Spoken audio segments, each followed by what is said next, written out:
अस्सलाम वालेकुम दोस्तों, कैसे हैं आप सब। तो दोस्तों मैं आपको अपनी इस वाली वीडियो में अपना वाइल्ड एनिमल कलेक्शन दिखाऊंगा और एक ये वाला मिस्ट्री है कि ये मेरी फर्स्ट वीडियो है। ये मेरा वाइल्ड एनिमल कलेक्शन है और ये मेरी एक कार है। इससे आप इसमें चला भी सकते हैं, मतलब इसके टायर अगर आप इसमें चलाएंगे तो ये मुड़ जाएगी। ये बाकी आप इसे ऑफ रोडिंग भी कर सकते हैं अच्छी।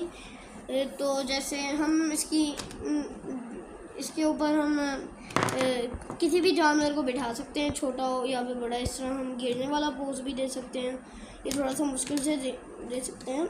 और पीछे डिग्गी में भी बिठा सकते हैं और फिर चला सकते हैं थोड़ा आराम से।